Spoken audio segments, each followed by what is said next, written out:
میں عکس و آواز کا ممنون ہوں کہ انہوں نے مجھے یہ موقع فراہم کیا کہ اپنی معروضات آپ کے سامنے پیش کر سکوں۔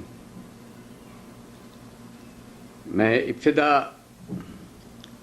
ان چند اشعار سے کروں گا جو اسی سرزمین مقدس پر حج بیت اللہ کی سعادت حاصل ہوئی تھی، اس وقت ہوئے تھے۔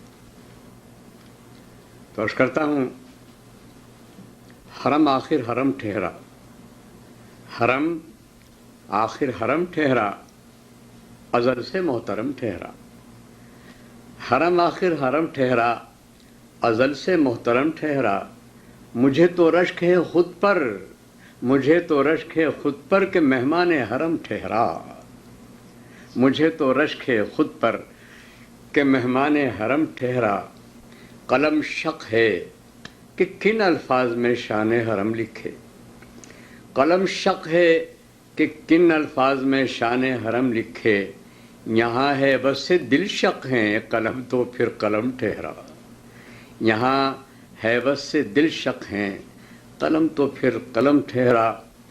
اور یہ اگلا شعر جو ہے، اس کا پس منظر ایک غالب کا شعر ہے، بہت مشہور شعر ہے، اور اپنے مضمون کے اعتبار سے واقعی وہ بہترین شعر ہے۔ اس کا مضمون ہے آرزو اور تمناؤں کی بے پناہی۔ اہل ادب جانتے ہیں، وہ شعر یاد ہوگا کہ ہے کہاں تمنا کا دوسرا قدم یا رب، ہے کہاں تمنا کا دوسرا قدم یا رب۔ ہم نے دشت امکان کو، ہم نے دشت امکان کو ایک نقش پا پایا۔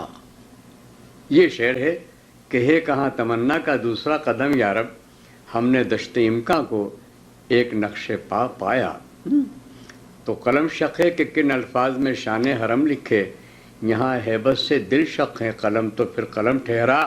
جو ہوتا ہم سفر غالب، جو ہوتا ہم سفر غالب، تو میں اس کو یہ بتلاتا، تو میں اس کو یہ بتلاتا کہ دیکھا اس جگہ آ کر تمنا کا قدم ٹھہرا، کہ دیکھا اس جگہ آ کر تمنا کا قدم ٹھہرا۔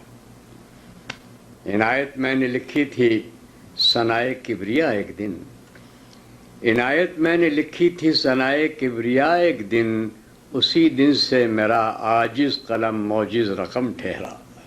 اسی دن سے میرا عاجز قلم موجز رقم ٹھہرا۔ حرم آخر حرم ٹھہرا، ازل سے محترم ٹھہرا۔ مجھے تو رشک ہے خود پر کہ مہمان حرم ٹھہرا۔